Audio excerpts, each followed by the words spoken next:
की press brief में पुनः मैं आप सभी पत्रकार बंधुओं का स्वागत, वंदन और अभिनंदन करता हूं।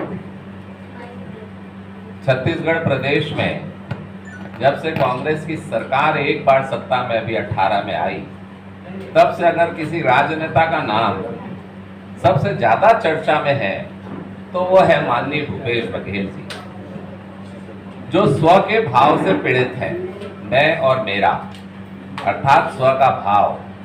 जबकि राजनीति के क्षेत्र में बहुजन हिताय, सर्वजन हिताय, सर्वजन सुखाय का सिद्धांत लागू होता है, पर भूपेश बघेल जी ने सदैव स्व, मैं और मेरा के सिद्धांत पर राजनीति की।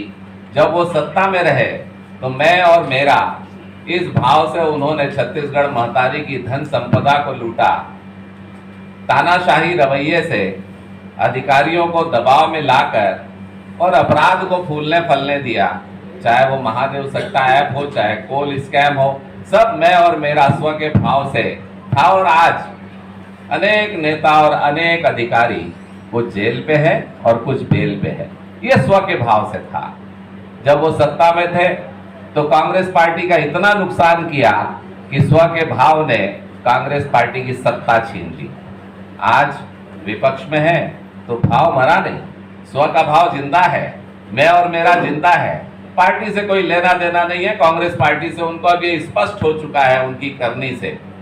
जब उन्होंने यहाँ पर लोकसभा चुनाव का अवसर शुरू हो रहा था, तब कहा कि मैं चुनाव नहीं लड़ूंगा। जय हिंद। मैं निकिता राकेश जशवानी एक बार फिर आपके साथ जुड़ी हूँ रायपुर छत्तीसगढ़ से, और आप देख रहे हैं हंगामा न्यूज़। इस वक्त हम एकात्म परिसर में मौजूद हैं। आइए आपकी मुलाकात करवाते हैं केदार गुप्ता जी से। नमस्कार सर, क्या रणनीति है इस बार चुनाव में? देखिए, माननीय नरेंद्र मोदी जी के 2 टर्म की सरकार और उनके जो सेवा का भाव रहा है, हमारे कार्यकर्ता और नेता जब एक एक परिवार से मिलने जाते हैं तो 5-5, 6-6 योजनाओं का लाभ एक एक परिवार को मिल रहा है। चाहे वो आयुष्मान योजना हो, चाहे प्रधानमंत्री आवास योजना हो, चाहे कृषि समृद्ध योजना हो।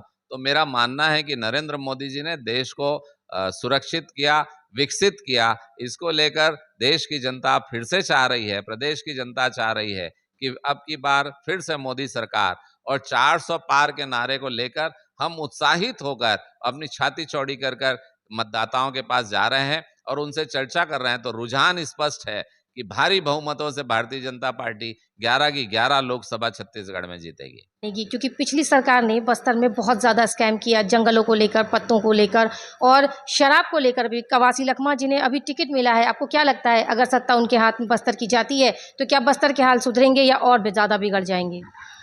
देखिए, जहां तक आदिवासी भाइयों का सवाल है, आप बस्तर में देखें तो हमारे मंडल अध्यक्ष ने कांग्रेस के प्रदेश अध्यक्ष दीपक बैज को विधानसभा में हरवा दिया। उसका स्पष्ट कारण था कि आदिवासी भाई कांग्रेस पार्टी से नाराज चल रहे हैं। तेंदुपत्ता, उसमें 1000 करोड़ रुपए का भ्रष्टाचार किया कांग्रेस पार्टी ने, और आदिवासी भाई जो तेंदुपत्ता को हरा सोना कहते हैं, उनसे हरा सोना लूट लिया 1000 करोड़ का। तो मुझे ऐसा लगता है कि बस्तर के क्षेत्र में आदिवासी भाई कांग्रेस पार्टी से नाराज चल रहे हैं। और अब कवासी लखमा जी तो चुनाव प्रचार के लिए भी नहीं निकल पा रहे हैं, क्योंकि जब वो आबकारी मंत्री थे, मंत्री रहते हुए आदिवासी क्षेत्र में ना विकास किया, ना आदिवासी भाइयों की खोज खबर ली। अब वोट मांगने जा रहे हैं तो लोग उन्हें उल्टे पैर वापस कर रहे हैं। मुझे लगता है कि कवासी जी की जमानत बचना भी मुश्किल है। बस्तर के लिए कोई संदेश देना चाहेंगे आप? विष्णुदेव जी का सुशासन है, मोदी जी की गारंटी है, और मुझे ऐसा लगता है कि पूरा देश और छत्तीसगढ़ प्रदेश मोदी जी की योजनाओं का लाभ ले रहा है। और मोदी जी का जो वाक्य है, तेरा वैभव अमर रहे माँ, हम दिन 4 रहे ना रहे माँ, और माननीय नरेंद्र मोदी जी 2047 तक की प्लानिंग को लेकर चल रहे हैं। तो ऐसे नेता जिनके पास दृष्टि है, जिनके पास विचार है, उनको लेकर आदिवासी भाई इस बार भारतीय जनता पार्टी को चुनेंगे, ये स्पष्ट प्रतीत होता है। तो आपको क्या लगता है इस बार बस्तर में बीजेपी सरकार निश्चित है?